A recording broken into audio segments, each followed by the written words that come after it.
On the morning of July 4, 2021, the quiet suburb of Naperville, Illinois, was shattered by an unthinkable crime. 17-year-old Brandon Gilmore called 911 at 7:34 a.m., his voice trembling as he reported that his parents had been killed in what appeared to be a home invasion. But as investigators from the DuPage County Sheriff's Office began piecing together the evidence, they discovered something far more sinister. Brandon himself had orchestrated the murders of his father, Robert Gilmore, a prominent corporate attorney, and his mother, Susan Gilmore, a successful real estate agent. What made this case particularly haunting was not just the brutality of the crime, but the meticulous planning that preceded it. Brandon had spent months preparing for this moment, researching methods, acquiring materials, and documenting his intentions in ways that would later provide investigators with a chilling roadmap of his descent into violence. Before we delve deeper into this disturbing case, I'd like to invite you to subscribe to our channel if you haven't already, and please share your thoughts in the comments below. Now, let's explore the events that led to one of Illinois' most shocking cases of parricide. The Gilmore family appeared to embody the American dream. Their sprawling, colonial-style home sat on 2 acres in one of Naperville's most desirable neighborhoods, where manicured lawns and luxury vehicles spoke to the professional success of its residents. Robert Gilmore, 49, was a senior partner at Morrison & Blake, one of Chicago's most prestigious corporate law firms. His career had been marked by steady advancement, from his graduation from Northwestern Law School to his eventual specialization in mergers and acquisitions that had made him a sought-after advisor for Fortune 500 companies. Susan Gilmore, 47, had built her own impressive career in real estate, consistently ranking among the top agents in the western suburbs. Her warm personality and sharp business acumen had earned her a loyal client base and recognition as Realtor of the Year by the Illinois Association of Realtors in 2019.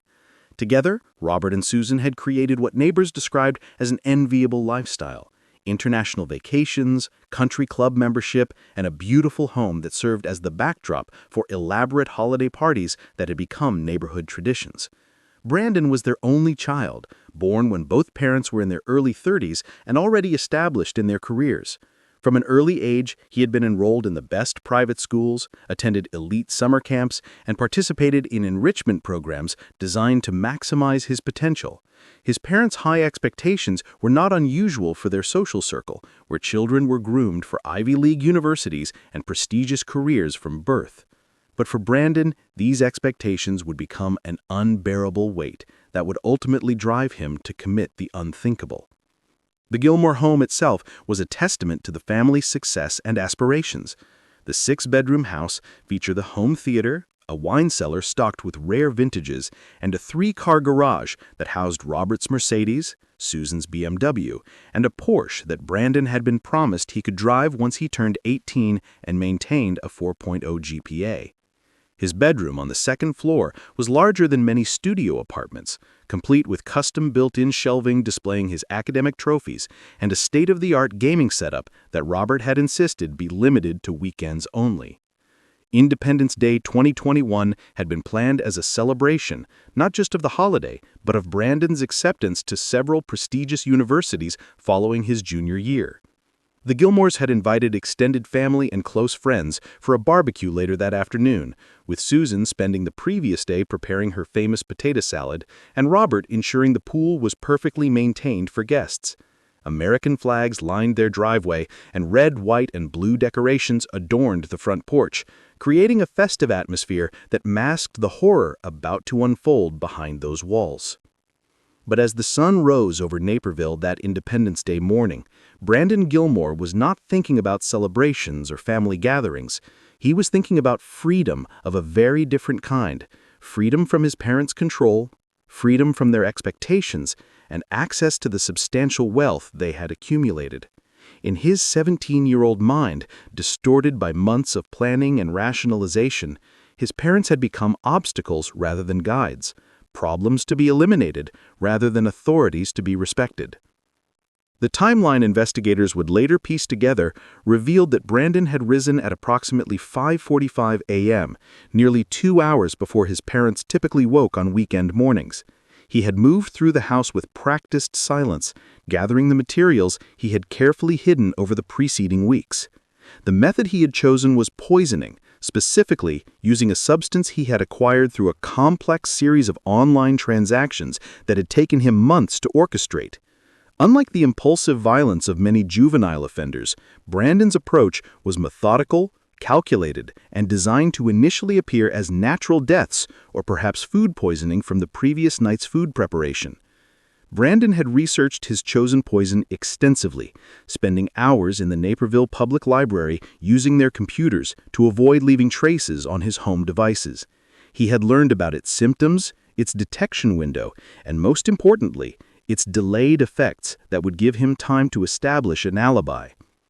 On the morning of July 4, 2021, Brandon carefully measured doses into the morning smoothies his parents habitually consumed after their weekend workout routine, a routine Brandon had studied for months to identify the perfect opportunity for his plan.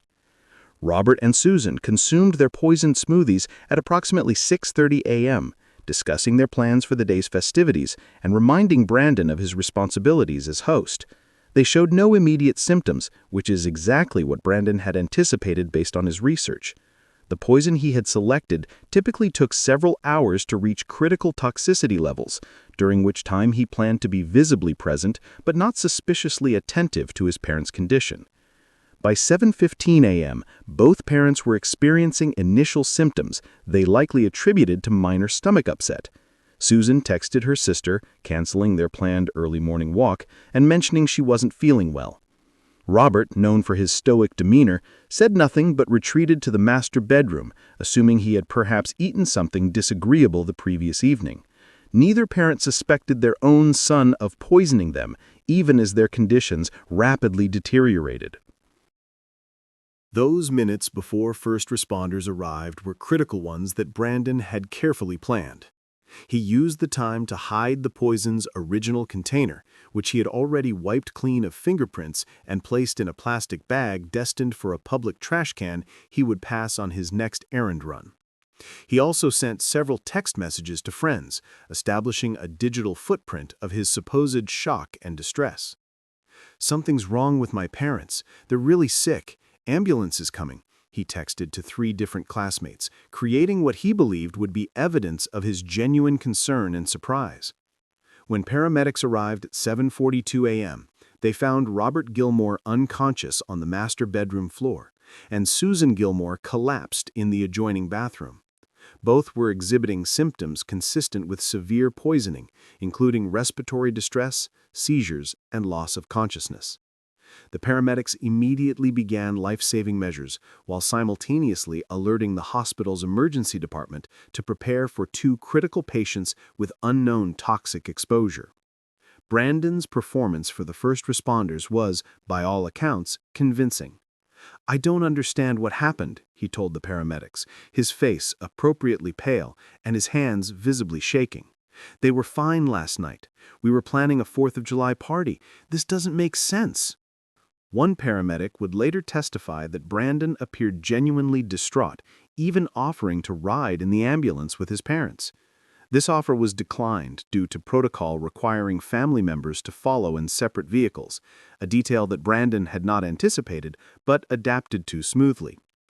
As Robert and Susan Gilmore were rushed to Edward Hospital in Naperville, both clinging to life, the first police officers on scene began what they assumed would be a routine investigation into a possible accidental poisoning or natural medical emergency.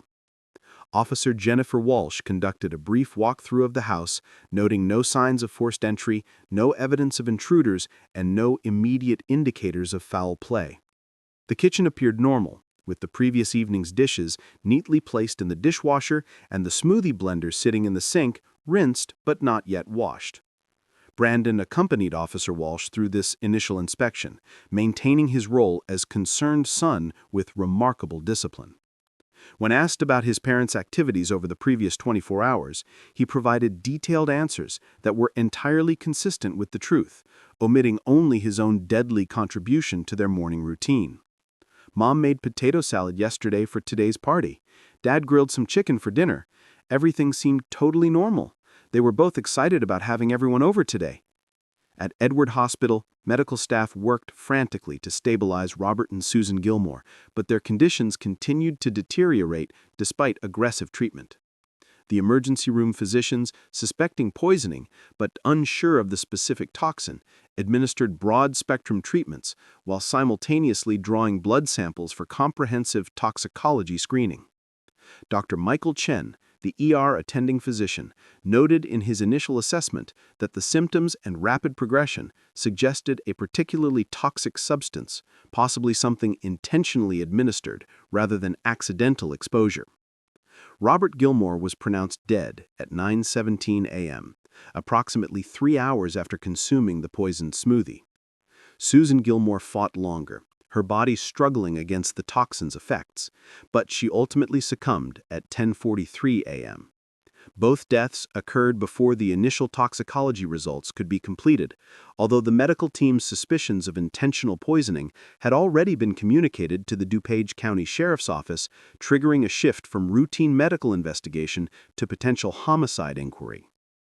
The deaths of Robert and Susan Gilmore on Independence Day sent shockwaves through Naperville's professional community and their extensive social network. Initial news reports described a possible tragic accident or even a murder-suicide, with speculation about financial troubles or marital problems. None of these theories bore any resemblance to reality, as investigators would soon discover. The Gilmores' finances were solid, their marriage stable, and their deaths were neither accidental nor self-inflicted. Brandon Gilmore, now orphaned at 17, initially received an outpouring of sympathy from family, friends, and the community.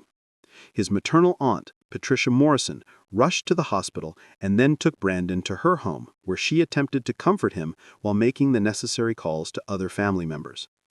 He seemed completely devastated, Patricia would later testify. He kept asking if there was something he should have noticed, something he could have done. I assured him there was nothing anyone could have done, that this was a terrible accident. I had no idea that he was the one responsible. The first indication that the Gilmore case was more than a tragic accident came from the toxicology laboratory at 2:47 p.m. on July 4th. The preliminary screening had identified the presence of a highly toxic substance in both victims' blood samples, a poison that had no legitimate reason to be in their systems and that was not naturally occurring in any common foods or household products. Dr. Sarah Williams, the forensic toxicologist who ran the tests, immediately contacted the DuPage County Sheriff's Office with her findings. "This was not an accident," she reported. "Both victims were poisoned with the same substance in similar concentrations, suggesting deliberate administration. You're looking at a double homicide." Detective Marcus Thompson of the DuPage County Major Crimes Unit received Dr. Williams' call while finishing what he had expected to be a routine holiday shift. A 23-year veteran of law enforcement with extensive homicide investigation experience, Thompson immediately recognized the significance of the toxicology findings. He assembled his team and initiated a comprehensive criminal investigation, beginning with a thorough re-examination of the Gilmore residence and a careful review of everyone who had recent access to the victims. The Gilmore home was secured as a crime scene at 4:15 p.m. on July 4th, with the planned Independence Day party canceled and bewildered family members redirected to Patricia Morrison's home. Crime scene technicians methodically processed every room, with particular attention to the kitchen where the victim's final meal had been prepared. The smoothie blender in the sink drew immediate interest, and when luminol testing revealed residual traces of the poison, despite Brandon's rinsing efforts, the investigation's focus began to shift dramatically. Detective Thompson's experience told him that poisoning cases, particularly those involving family members, typically originated from within the household. External intruders rarely used poison as a murder method, preferring more immediate means of violence. The fact that both victims were poisoned simultaneously with precisely the right amount of toxin to be lethal suggested someone with detailed knowledge of their routines and access to their food preparation. This profile naturally led investigators to consider household members, and in this case, that meant Brandon Gilmore. The breakthrough in the investigation came not from physical evidence at the crime scene, but from Brandon's digital footprint. As part of standard process in suspicious deaths, Detective Thompson obtained warrants for the phones, computers, and online accounts of all household members. What his digital forensics team discovered on Brandon's devices would transform him from grieving son to prime suspect in less than 48 hours. Computer forensics specialist Amanda Rodriguez began her examination of Brandon's laptop on the evening of July 5th, working through the holiday weekend given the high priority of the case. What she found was a comprehensive digital record of Brandon's planning that spanned nearly 4 months.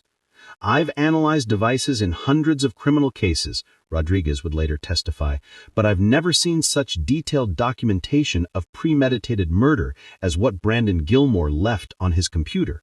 The research documents revealed that Brandon had begun exploring murder methods in early March 2021, initially considering various options, including staged accidents, carbon monoxide poisoning, and even hiring someone to commit the murders. He had ultimately settled on chemical poisoning as the method most likely to succeed while minimizing his risk of immediate detection. His notes showed sophisticated understanding of toxicology, symptoms, detection methods, and the critical importance of choosing a poison with a delayed effect that would allow him to establish an alibi.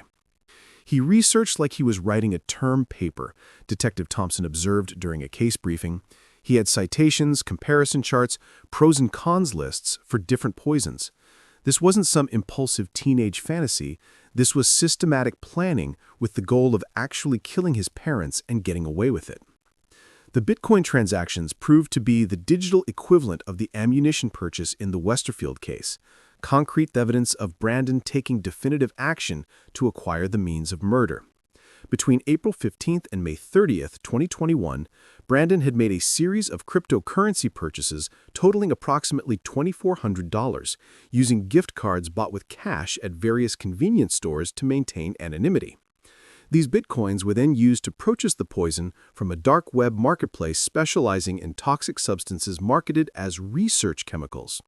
Digital forensics revealed that Brandon had gone to elaborate lengths to conceal these transactions, using the Tor browser to access the dark web, creating anonymous email accounts through public Wi-Fi networks, and having the poison shipped to an abandoned house 3 blocks from his own home where he could retrieve it without anyone seeing a delivery to the Gilmore residence. This level of operational security was unusual for a teenager, and demonstrated both his research thoroughness and his awareness of law enforcement investigation methods. Perhaps most chilling was Brandon's digital journal, a password-protected document where he chronicled his evolving thoughts about his parents, his motivations for planning their deaths, and his emotional state throughout the planning process. Unlike many criminals who destroy evidence of their intentions, Brandon had kept meticulous records, apparently confident that his encryption and digital hygiene would prevent discovery. He was catastrophically wrong. The journal entries began in late February 2021 with complaints about his parents' expectations and control. "Another college planning meeting where they tell me what I should want," read one early entry. "Dad insists on pre-law even though I've told him 100 times I'm interested in game design. Mom keeps talking about family legacy and professional trajectory, like my life is something they get to design. I'm suffocating in this house." These initial entries might have been dismissed as typical teenage rebellion if they had not evolved into something far darker. By mid-March, Brandon's journal reflected a fundamental shift from complaint to contemplation. "I did the math on their life insurance and assets," he wrote on March 18th. "Combined, it's over $4.5 million, not including the house. If they were gone, I'd be set up. Could defer college, maybe not go at all. Could actually live my life instead of the one they're forcing me into." The journal entries from April showed Brandon moving from contemplation to active planning. "Researched guardian laws in Illinois." One entry noted, "If they're both gone before I'm 18, Aunt Patricia would probably get guardianship. But she's always been hands-off. She'd let me make my own choices. Plus, once I'm 18, I'd have direct control over everything. 1 year of pretending to grieve, then total freedom." This calculation about the aftermath of his parents' deaths, anticipating his own role as grieving orphan, identifying who would become his guardian, and estimating when he would gain control of his inheritance, demonstrated the kind of forward thinking that would prove crucial to the prosecution's case. Brandon wasn't fantasizing about his parents' deaths, he was creating a detailed plan for capitalizing on them. The most incriminating journal entry came from June 15th, less than 3 weeks before the murders. Everything is ready. Package arrived and tested positive. Dosage calculated for a 160-pound male and 130-pound female based on research. Delivery method will be morning smoothies, which they drink religiously every Saturday and Sunday. Timeline: Saturday morning administration, symptoms begin within 2 to 3 hours, critical toxicity at 4 to 5 hours, death likely by 8 to 10 hours post-exposure. We'll call 911 at appropriate moment to establish concerned son narrative. Have practiced 911 call multiple times. Voice needs to sound scared but not overacted.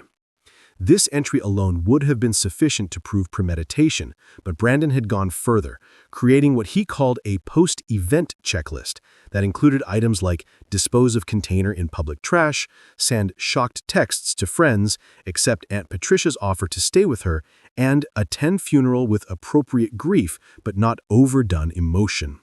Each item had been checked off as completed, creating a macabre to-do list that detailed not just the murder, but Brandon's planned performance in its aftermath. When Detective Thompson reviewed these journal entries on the morning of July 6th, he immediately recognized that they had moved from investigating suspicious deaths to building a first-degree murder case against a 17-year-old defendant. "I've seen a lot of criminals try to document their crimes," Thompson recalled in a later interview. But Brandon's digital trail was in a category for itself. He had essentially created a complete confession and then tried to hide it behind basic encryption that any forensic specialist could break. It was simultaneously brilliant in its planning and naive in its execution. The physical evidence at the Gilmore residence, re-examined in light of Brandon's digital admissions, began to tell a coherent story that aligned perfectly with his documented plan. The blender where traces of poison were found matched the delivery method he had described in his journal. The timeline of the 911 call corresponded exactly with when Brandon had calculated the poison would reach critical toxicity.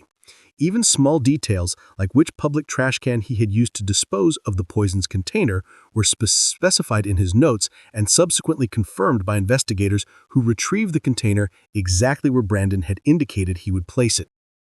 The poison container itself, recovered from a trash can outside a Starbucks 3 miles from the Gilmore home, bore no fingerprints but was positively identified as having contained the substance found in Robert and Susan Gilmore's systems. The recovery of this container was crucial evidence, as it demonstrated that the poison had indeed been in Brandon's possession and that he had taken deliberate steps to dispose of evidence after the murders. The fact that he had documented these disposal plans in his digital journal only strengthened the prosecution's case. As the evidence mounted, Detective Thompson made the decision to bring Brandon in for formal questioning. On the afternoon of July 7th, just 3 days after his parents' deaths, Brandon was transported from his aunt's home to the DuPage County Sheriff's Office for what his family was told would be a routine witness interview. Brandon, still maintaining his role as bereaved son, agreed to speak with detectives without requesting an attorney, confident that his digital security measures had been sufficient to hide his planning. The interrogation room at the DuPage County Sheriff's Office was similar to interrogation rooms across America, small, windowless, equipped with recording devices, and deliberately designed to be psychologically uncomfortable. Detective Thompson and his partner, Detective Lisa Chen, employed a strategy similar to that used in the Westerfield case, beginning with rapport building before gradually introducing evidence that would systematically dismantle Brandon's narrative of innocent grief. "Brandon, first of all, let me express my condolences for your loss," Detective Thompson began, his voice professional but sympathetic. "I can only imagine what you're going through right now. We just have a few follow-up questions about the morning your parents passed away. Can you walk us through that morning one more time?" Brandon provided a detailed account of July 4th that was entirely consistent with his previous statements and with the truth, except for the crucial omission of his having poisoned his parents' smoothies. He described waking around 7 a.m., hearing his parents in their bedroom, and then discovering them in distress about 30 minutes later. His narrative was coherent, detailed, and delivered with appropriate emotional difficulty. For someone unaware of the digital evidence against him, Brandon's performance would have been entirely convincing. The interrogation's turning point came approximately 2 hours into the session, when Detective Thompson shifted from rapport building to direct confrontation. "Brandon, we've been able to recover some information from your computer," Thompson said, watching carefully for Brandon's reaction. "I want to give you an opportunity to explain some of the things we found." The change in Brandon's demeanor was subtle but immediate. The slight widening of his eyes, the barely perceptible tensing of his shoulders, and the momentary freeze in his previously fluid movements all signaled to the experienced detectives that their suspect recognized he had been caught. "What kind of information?" Brandon asked, his voice carefully controlled but lacking the genuine curiosity an innocent person would display. Detective Chen opened a folder and began placing printouts of Brandon's journal entries on the table between them. She said, "We found a document on your laptop called Project Independence. Would you like to tell us what that project was about?" Brandon stared at the papers for several seconds, his mind visibly racing through his options. In that moment, watching a 17-year-old confront the failure of his elaborate plan, the detectives saw not fear or remorse, but calculation. Brandon was assessing his situation, determining whether denial remained viable or whether a different strategy might serve him better.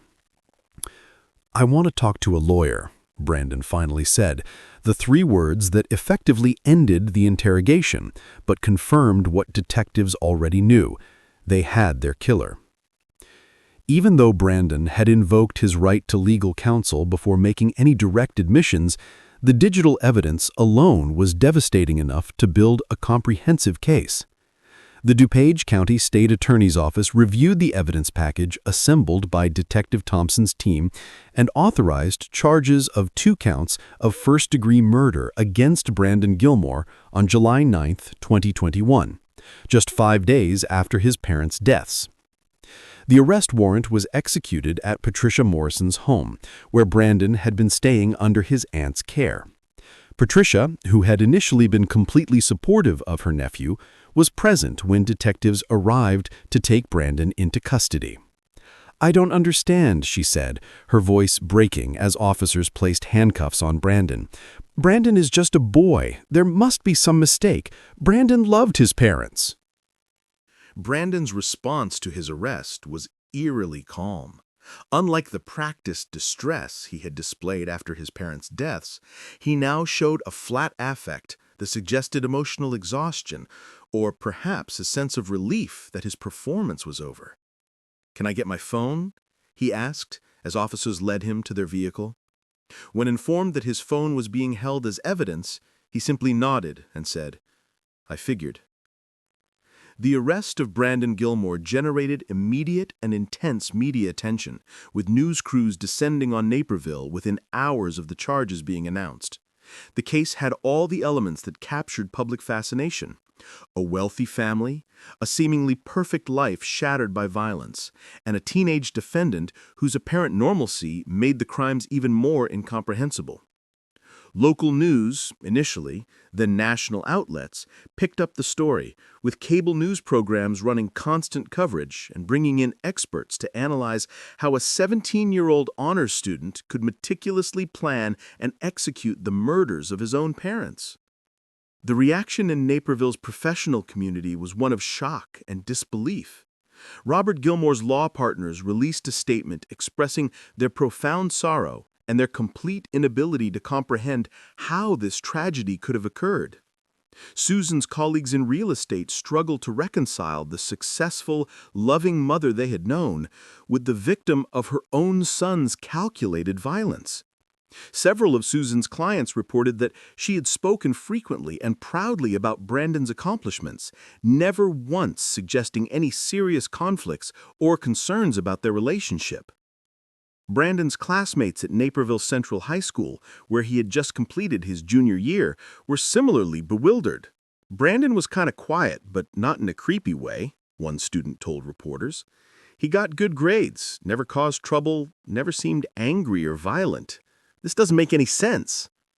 Teachers described him as an engaged student who completed assignments thoroughly, participated appropriately in class discussions, and showed no warning signs that would have triggered concern. His guidance counselor noted that Brandon had never sought help for family problems, mental health issues, or any of the typical struggles that might presage such extreme violence. This disconnect between Brandon's public persona and his private intentions became a central theme in media coverage of the case. Criminal psychologists appearing on news programs discussed the phenomenon of mask sanity, where individuals successfully conceal violent impulses and murderous planning behind a facade of normalcy. Some experts pointed to Brandon's digital journal as evidence of compartmentalization, suggesting he had created a separate psychological space where he could develop and refine his murder plans while continuing to function normally in daily life. The legal proceedings began with Brandon's arraignment on July 12, 2021, where he appeared in juvenile court wearing an orange jumpsuit that seemed to overwhelm his slender frame.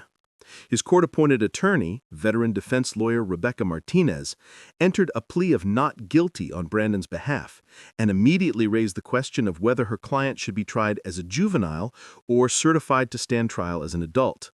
"My client is 17 years old," Martinez argued.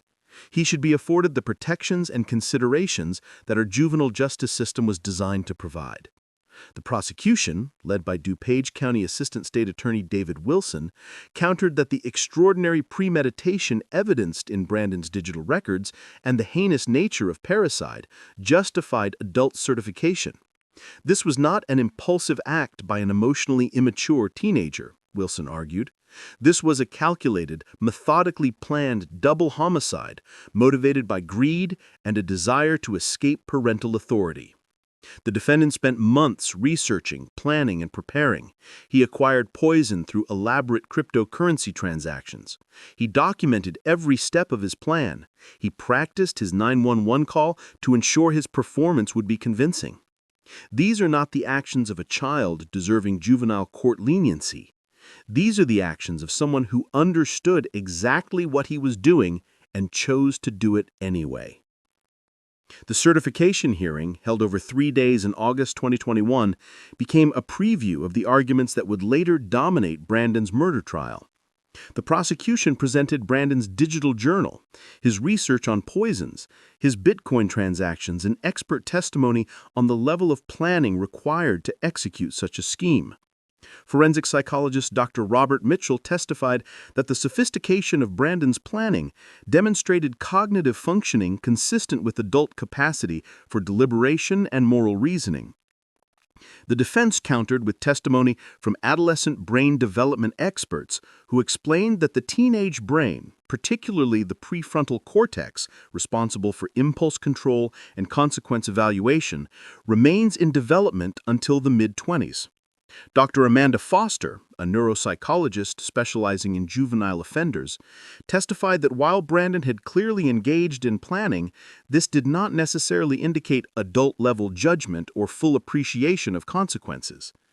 Teenagers can be simultaneously capable of complex planning and incapable of fully appreciating the permanence and moral weight of their actions, Dr. Foster explained. Judge Patricia O'Connor, who presided over the certification hearing, ultimately ruled that Brandon Gilmore should be tried as an adult, citing the exceptional level of premeditation, the cold-blooded nature of the crimes, and the defendant's own documented awareness of both the wrongfulness of his actions and the legal consequences he risked. In her written opinion, Judge O'Connor specifically referenced Brandon's journal entries that discussed avoiding detection, establishing alibis, and creating a false narrative for investigators, all evidence suggesting he knew his actions were both morally and legally wrong. With Brandon certified to stand trial as an adult, the case moved to the DuPage County Circuit Court, where jury selection began on November 11, 2021, just over 4 months after the murders. The trial attracted intense media scrutiny, with the courtroom packed daily with journalists, victims' family members, and curious observers drawn by the sensational nature of the case. Security was heightened, with metal detectors at every entrance and additional court officers stationed throughout the building. The prosecution's opening statement, delivered by Assistant State Attorney David Wilson, laid out a comprehensive narrative of premeditation and greed. "Ladies and gentlemen," he began, his voice measured and grave, "this case is about a teenage boy who decided that his parents' money was more valuable than their lives. Brandon Gilmore didn't kill his parents in a moment of rage or passion. He didn't act impulsively during an argument. He carefully, methodically, and calculatedly planned his murders over a period of months, documented his planning in extensive detail, and then executed those plans with chilling precision on Independence Day 2021. Wilson walked the jury through the digital evidence, using enlarged screenshots of Brandon's journal entries projected on screens for all to see. "These aren't the writings of a confused or impulsive teenager," he argued. "These are the meticulous notes of someone who researched murder methods, selected the most promising option, acquired the means through elaborate cryptocurrency transactions, calculated precise dosages based on his parents' body weights, and planned his performance as grieving son down to the specific words he would use when calling 911. The prosecution emphasized the financial motive that Brandon himself had documented. In his own words, Brandon calculated that his parents' deaths would net him over $4.5 million. He researched Illinois guardianship laws to determine how long he would have to wait before gaining direct control of this fortune. He even planned which family member would become his guardian, selecting his Aunt Patricia because he believed she would be hands-off and allow him to make his own decisions. This isn't speculation or theory. This is Brandon Gilmore's own documented thinking as he planned to murder his parents for money and freedom. Defense attorney Rebecca Martinez faced the challenging task of defending a client whose guilt was documented in his own words. Her opening statement acknowledged the tragedy while attempting to contextualize Brandon's actions within a framework of adolescent brain development and psychological disturbance. "What happened to Robert and Susan Gilmore was a tragedy of unimaginable proportions," Martinez began. "But as you hear the evidence in this case, I ask that you consider not just what Brandon Gilmore did, but who he is. A 17-year-old boy whose brain is still developing, who was struggling under pressure that he perceived as unbearable, and who made a catastrophic decision that he will live with for the rest of his life." Martinez argued that while Brandon had clearly caused his parents' deaths, the question before the jury was not simply whether he had done so, but whether he possessed the mental state required for first-degree murder. You will hear evidence about adolescent brain development, about how teenagers process information differently than adults, about how they evaluate consequences and make decisions with less mature neural circuitry than their adult counterparts. This scientific reality doesn't excuse what Brandon did, but it does help explain how an otherwise normal, high-achieving student could make such a catastrophic choice. The prosecution's case proceeded methodically through the first week of trial, building a comprehensive picture of Brandon's planning and execution of the murders. The first witness was Patricia Morrison, Brandon's aunt, who tearfully described taking Brandon into her home after his parents' deaths and her complete shock upon learning of his arrest. "He seemed so devastated," she testified. "He cried, he couldn't eat. He said he didn't know how he would go on without them.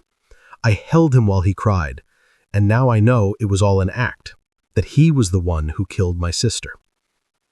Detective Marcus Thompson provided detailed testimony about the investigation, walking the jury through the progression from suspected accidental deaths to confirmed homicides to the digital evidence that identified Brandon as the perpetrator. When asked about Brandon's demeanor during the initial investigation, Thompson noted he was composed, coherent, and provided detailed answers to our questions. There was nothing about his behavior that suggested someone in genuine shock or grief. Looking back with what we now know, it's clear he was performing a role he had carefully prepared for. The toxicology evidence was presented by Dr. Sarah Williams, who explained both the nature of the poison used and the sophistication required to acquire and use it effectively. The substance Brandon Gilmore used is not easily obtained, Dr. Williams testified. It requires knowledge of dark web marketplaces, cryptocurrency transactions, and chemical handling. The dosages administered were calculated precisely to ensure lethality while maintaining the delayed effect that would allow the perpetrator time to establish an alibi. This level of knowledge doesn't happen accidentally. It comes from extensive research and planning.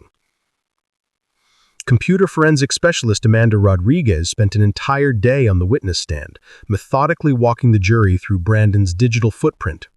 The jury saw screenshots of his research on various poisons, his comparison charts evaluating different methods, his Bitcoin transaction records, and most damningly, his journal entries that documented every phase of his planning. Rodriguez explained how Brandon had attempted to hide this information through encryption and file manipulation, efforts that proved futile against professional forensic analysis. Could ask for, Thomas testified, his voice thick with emotion. He worked incredibly hard to build his career, not for personal glory, but to provide the best possible life for Susan and Brandon. He was so proud of his son. He showed me Brandon's report cards, his academic awards, photos from family trips. Robert's entire world revolved around his family, and Brandon repaid that love by poisoning him in his own home. Thomas described receiving the call about his brother's death on July 4th and rushing to the hospital, only to learn that both Robert and Susan were already gone. I held Brandon in the hospital hallway, Thomas recalled, his voice breaking. I told him we would get through this together, that the family would take care of him. He cried on my shoulder. And the whole time, he knew exactly what he had done. He knew he had murdered my brother, and he was playing the part of the grieving son. That level of deception, that coldness, I'll never understand it. Susan Gilmore's best friend, Jennifer Walsh, provided insight into Susan's relationship with Brandon and her concerns in the months before her death. Susan mentioned that Brandon had been pushing back more against their rules, Walsh testified. He wanted a later curfew, more spending money, fewer restrictions on his gaming time. But these weren't unusual conflicts. They were normal parent-teenager negotiations. Susan was trying to balance giving Brandon more independence while still providing appropriate structure. She never imagined he would see her as an obstacle worth killing. Walsh recounted a conversation with Susan from early June 2021, less than a month before the murders. Susan told me that Brandon had been accepted to several excellent universities, but he seemed less excited about college than they had expected. She was concerned he might be losing motivation or going through a phase of uncertainty about his future. She said, "I just want him to reach his potential, to have all the opportunities Robert and I never had." She was trying to be a good mother, and she died because of it. The prosecution's expert witnesses provided critical context for understanding the significance of Brandon's actions. Dr. Robert Mitchell, a forensic psychologist who had evaluated Brandon, testified about the defendant's psychological state and capacity for moral reasoning. In my evaluation of Brandon Gilmore, I observed a young man with above-average intelligence, strong verbal skills, and clear understanding of right and wrong. When I asked him about his parents' deaths, he was able to articulate that murder is wrong, that it causes harm to victims and their families, and that it carries serious legal consequences. His journal entries demonstrate this understanding even more clearly. He knew what he was planning was wrong, which is precisely why he took such elaborate steps to avoid detection. Dr. Mitchell's testimony addressed the central question of whether Brandon's age diminished his culpability. While it's true that adolescent brains are still developing, particularly in areas governing impulse control, Brandon's actions don't reflect impaired impulse control. Quite the opposite. His planning extended over months, demonstrating sustained deliberation rather than impulsivity. He researched, acquired materials, calculated dosages, planned his alibi, and executed his plan. These are not the actions of someone whose immature brain led to a momentary lapse in judgment. These are the actions of someone who used sophisticated reasoning to plan and commit murder. The defense's case began in the trial's third week, with Rebecca Martinez calling her own expert witnesses to testify about adolescent brain development and its implications for criminal responsibility. Dr. Amanda Foster, the neuropsychologist who had testified at the certification hearing, returned to explain the science of teenage brain development. Using brain scans and developmental charts, Dr. Foster showed the jury how the prefrontal cortex, the brain region responsible for judgment, impulse control, and consequence evaluation, continues developing well into a person's 20s. Even though Brandon engaged in planning, this doesn't mean his brain was functioning at adult capacity, Dr. Foster argued. Teenagers can plan and still not fully appreciate the permanence of death, the magnitude of their actions, or the full scope of consequences. The teenage brain is paradoxical, capable of sophisticated thought in some areas, while remaining immature in others, particularly in emotional regulation and future-oriented thinking. However, under cross-examination, Dr. Foster acknowledged that Brandon's extensive documentation of his planning, including his research on avoiding detection and establishing alibis, suggested awareness of wrongfulness. Yes, those entries suggest he knew his actions were wrong, she conceded, but knowing something intellectually and fully internalizing its emotional and moral weight are different things. Teenagers often understand rules while simultaneously believing those rules don't fully apply to them or that they won't face the consequences. The defense also called Brandon's former teachers and guidance counselor to testify about his character before the murders. Several described him as a conscientious, well-behaved student who showed no signs of violence or sociopathy. His 10th grade English teacher, Michelle Rodriguez, recalled that Brandon had written a thoughtful essay about family relationships and the challenges of living up to parental expectations. He was articulate about the pressure he felt, but he also wrote about loving his parents and appreciating their sacrifices for him. There was nothing in that essay that suggested homicidal ideation. He seemed like a normal teenager grappling with normal teenage issues. Dr. Stephen Park, a child psychiatrist called by the defense, testified that Brandon exhibited signs of depression and anxiety in the months before the murders, conditions that the defense argued had impaired his judgment. Adolescent depression often manifests differently than adult depression. Rather than sadness, teens may show irritability, withdrawal, or risk-taking behavior. Brandon's journal entries suggest someone who felt increasingly hopeless about his situation and who developed a distorted belief that his only escape was eliminating his parents. The prosecution's cross-examination of Dr. Park was devastating. Assistant State's Attorney Wilson asked, "Dr. Park, did Brandon ever seek help for these feelings of depression and anxiety you've diagnosed?" Dr. Park admitted he had not. Did he ever tell a teacher, counselor, friend, or family member that he was struggling with these feelings? Again, Dr. Park acknowledged there was no evidence of this. Instead of seeking help, Brandon spent months researching how to commit murder, correct? Dr. Park reluctantly agreed. Does that sound like someone whose judgment was so impaired they couldn't consider alternatives, or someone who calculated that murder was the most advantageous solution to his perceived problems? In a decision that surprised many court observers, the defense chose to have Brandon testify in his own defense, a risky strategy given the extensive documentary evidence of his planning. On the morning of November 29, 2021, Brandon Gilmore took the witness stand, marking the first time the jury would hear directly from the defendant about his motivations and state of mind. Under direct examination by Rebecca Martinez, Brandon attempted to present himself as a troubled teenager who had felt overwhelmed by pressure and made a catastrophic mistake. "I loved my parents," he testified, his voice soft and controlled. "I know it doesn't seem like it from the journal entries and everything else, but I did. I just felt like I couldn't breathe anymore. Every conversation was about my future, about college, about living up to their expectations. I felt like I was drowning." Martinez guided Brandon through his description of the pressure he felt, the conflicts with his parents over his future plans, and his deteriorating mental state in the months before the murders.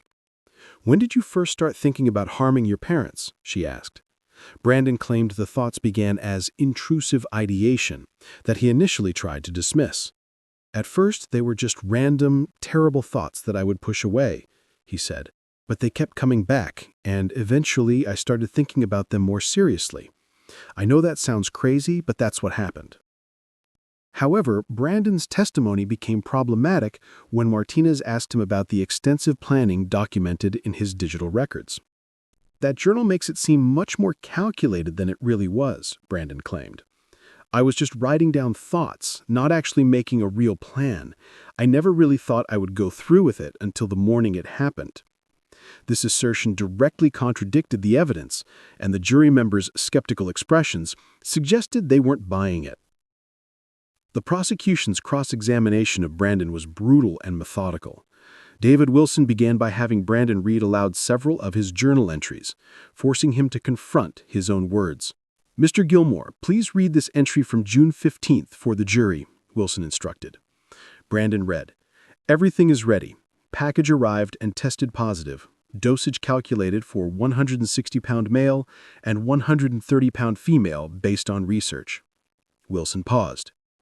"Does that sound like random thoughts you were just writing down? Or does that sound like someone who had acquired poison and calculated precisely how much to use?" Wilson continued to systematically dismantle Brandon's testimony using his own documented actions against him. "You testified that you loved your parents, correct?" Brandon nodded. "Yet, in your journal entry from April 8th, you wrote, 'Once they're gone, I can finally live.' How do you reconcile those statements?" Brandon struggled to provide a coherent answer. The cross-examination's most damaging moment came when Wilson asked about Brandon's 911 call. "You testified that you were in shock when you discovered your parents in distress, correct?" Brandon agreed. "But you had written in your journal that you would call 911 at the appropriate moment to establish concerned son narrative, and that you had practiced 911 call multiple times, hadn't you?" Brandon admitted he had written those things. "So your shock wasn't genuine. It was a performance you had rehearsed, correct?" Brandon's inability to effectively answer this question was apparent to everyone in the courtroom.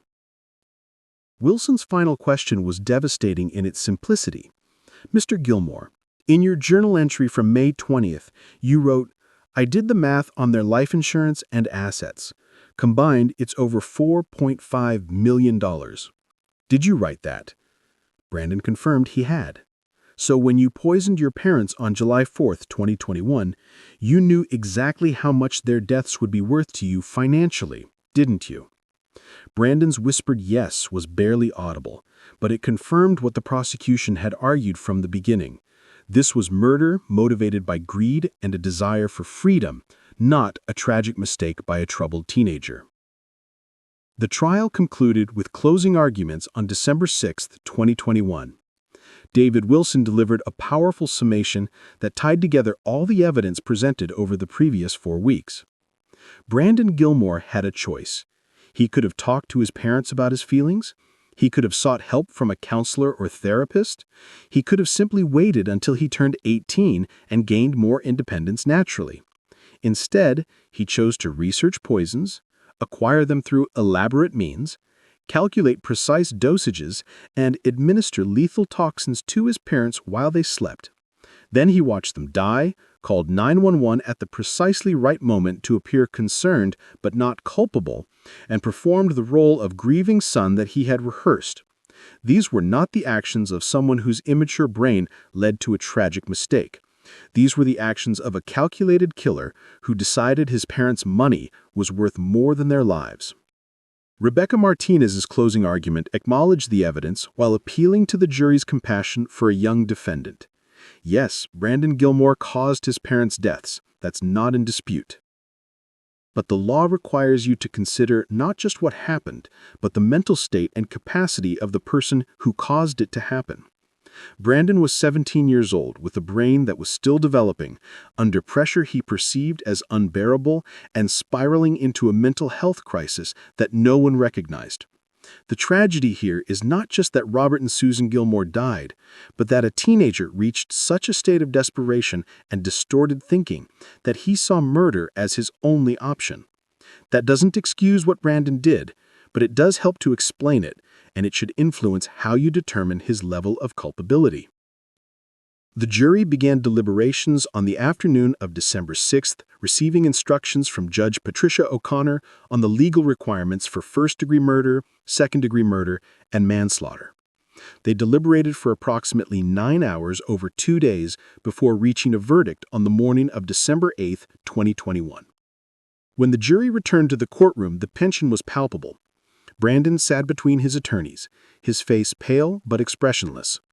Family members of Robert and Susan Gilmore filled the gallery, many holding hands or embracing as they awaited the verdict that would determine whether Brandon would be held fully accountable for his actions.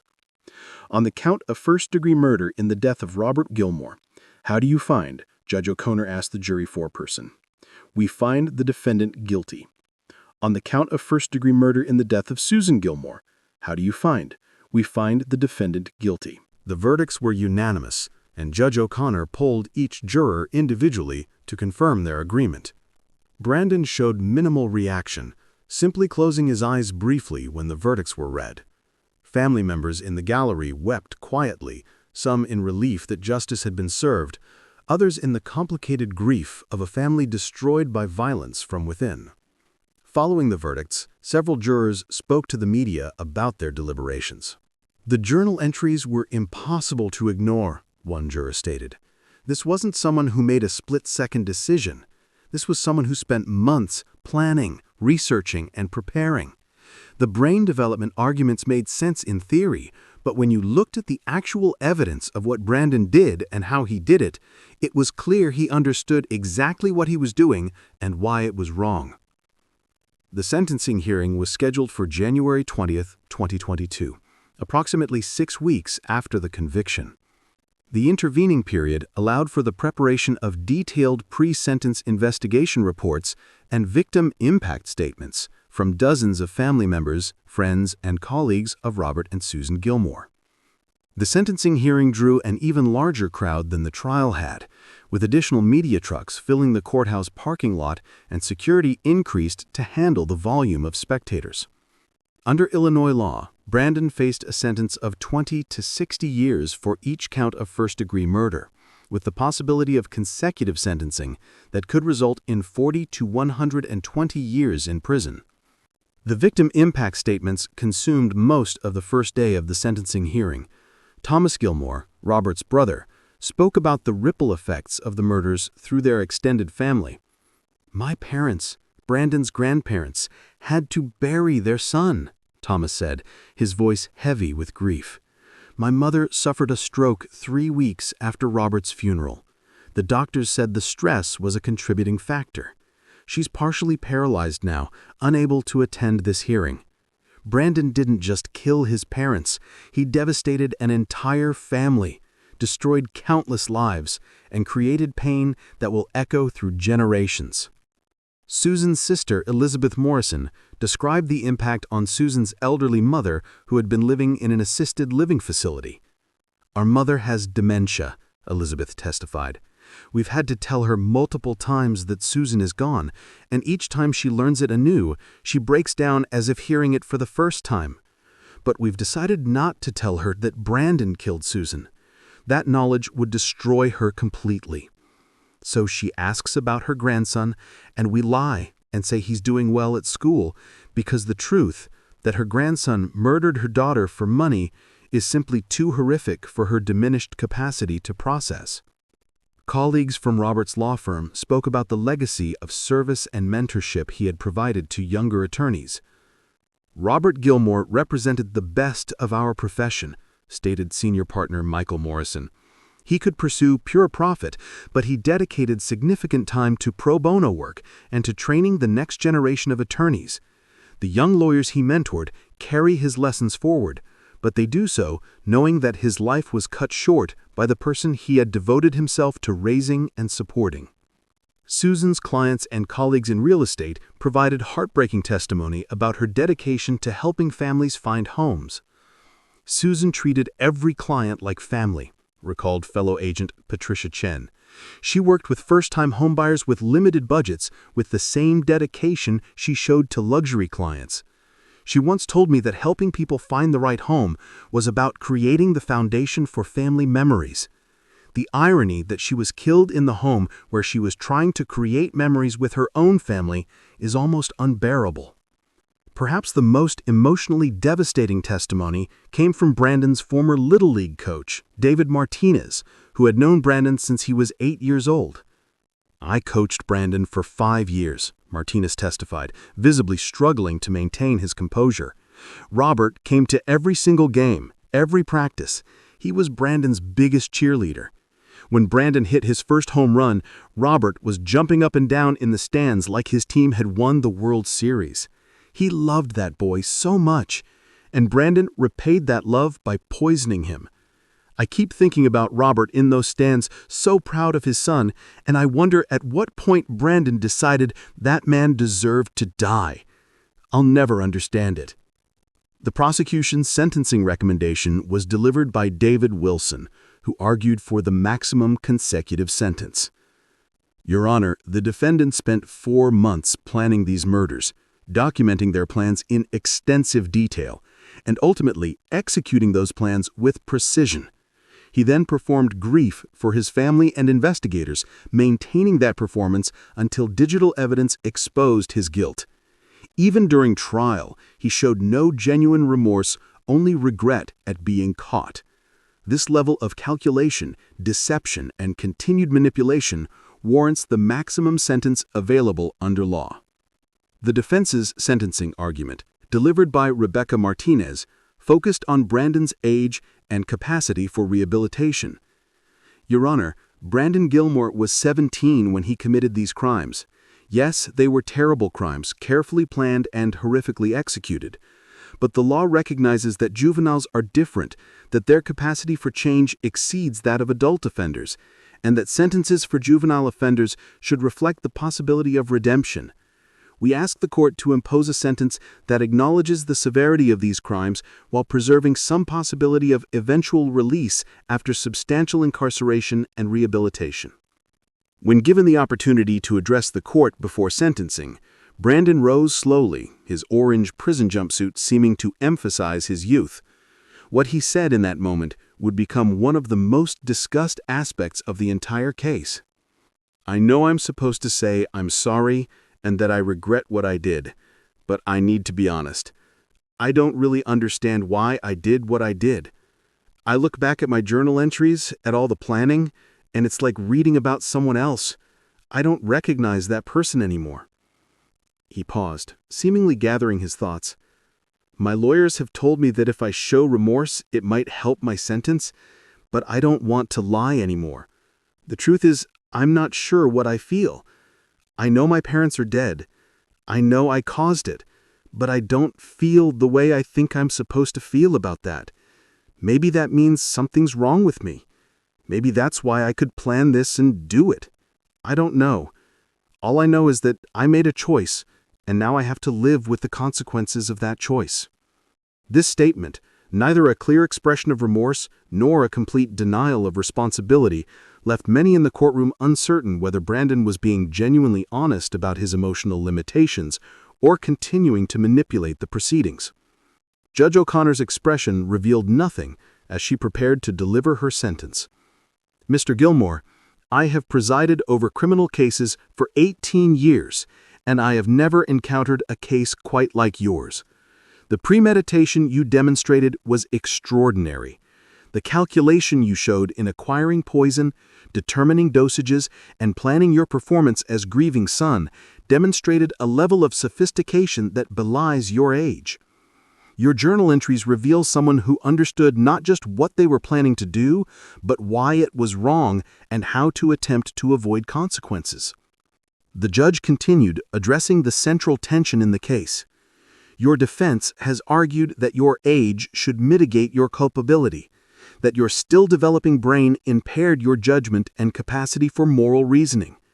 I have carefully considered this argument and the scientific evidence supporting it, but I cannot ignore what you yourself documented. extensive research, careful planning, calculated execution, and skilled deception. These are not the hallmarks of impaired judgment.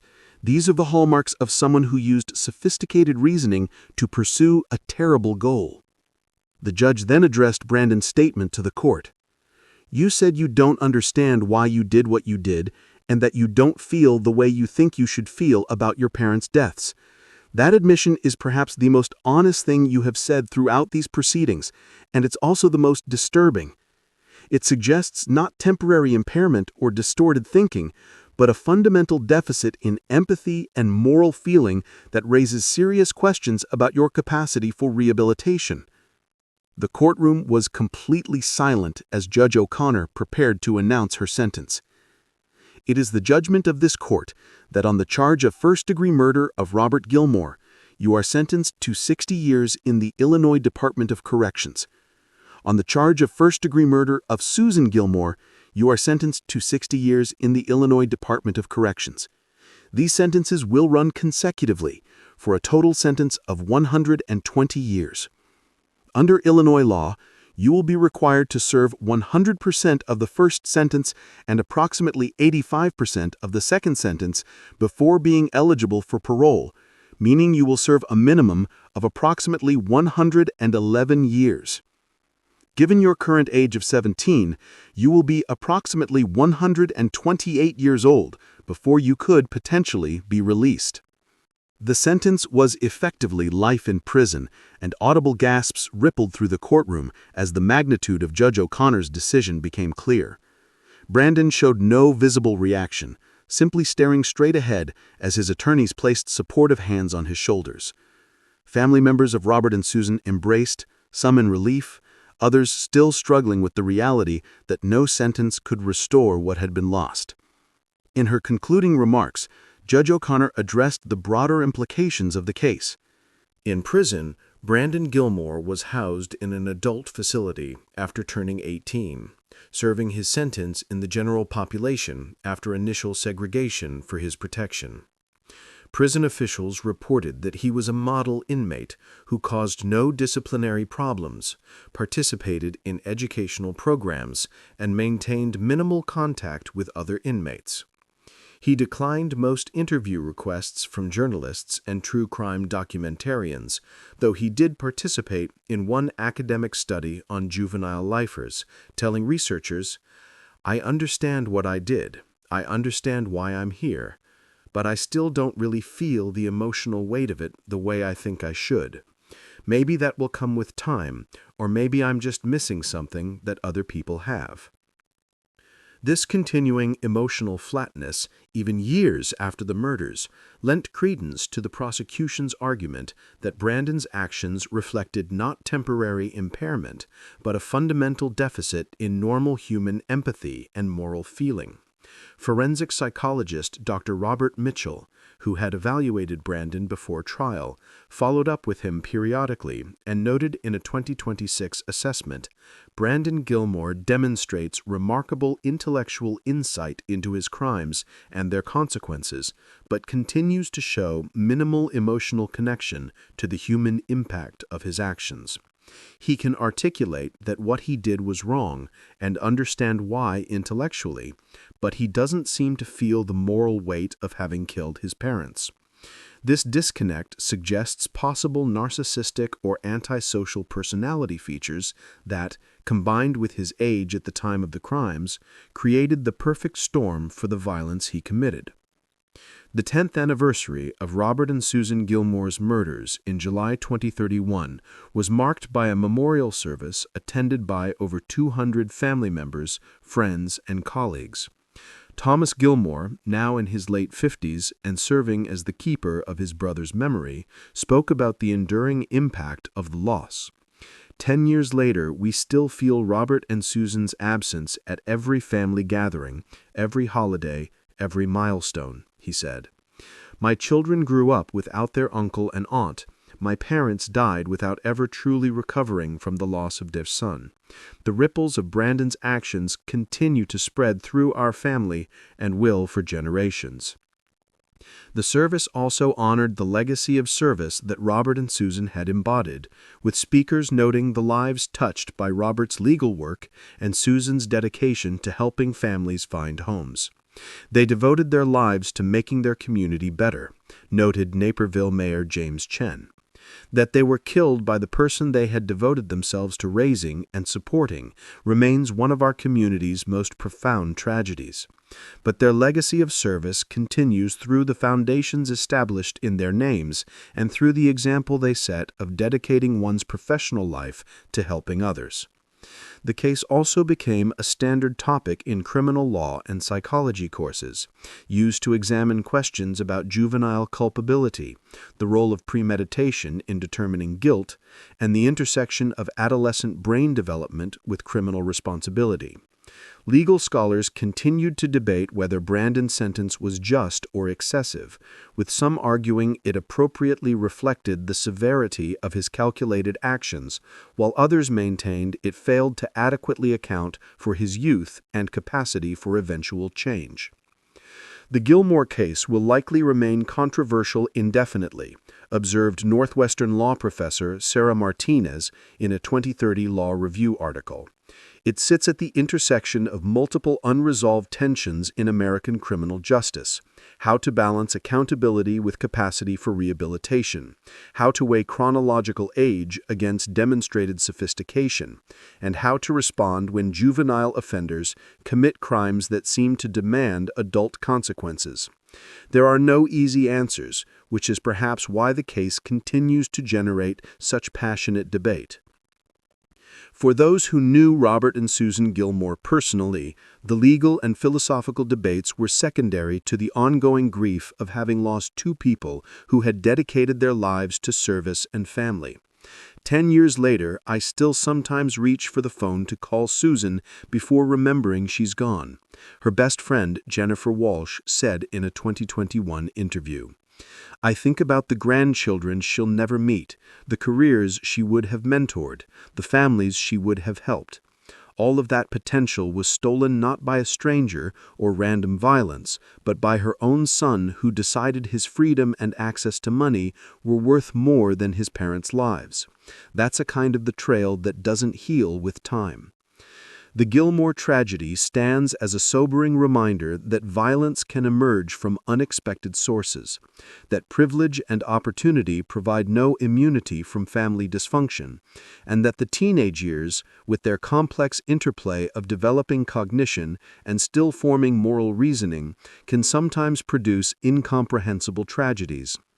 Brandon Gilmore's digital documentation of his murder planning, like the ammunition purchase in the Westerfield case, provided investigators with indisputable evidence of premeditation and transformed what might have appeared to be tragic accidental deaths into one of Illinois' most disturbing cases of parricide.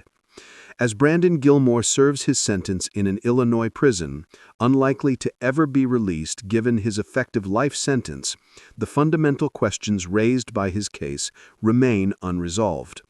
How does a teenager raised with love and every advantage decide that murdering his parents is an acceptable solution to perceived restrictions on his freedom? At what point does extensive planning override claims of adolescent impaired judgment? And how should society balance the recognition that juvenile offenders are different from adult offenders, with the need to hold even young perpetrators accountable for heinous, calculated violence? These questions continue to challenge our criminal justice system, our understanding of adolescent development, and our assumptions about family, parenting, and the emergence of violence. The Gilmore case, like other high-profile cases of juvenile parricide, forces us to confront uncomfortable truths about the limitations of even loving, dedicated parenting, and about the reality that some individuals, even very young ones, are capable of calculated violence that defies both explanation and comprehension. It is a legacy of tragedy, loss, and unanswered questions that will endure long after Brandon Gilmore's name fades from the public view.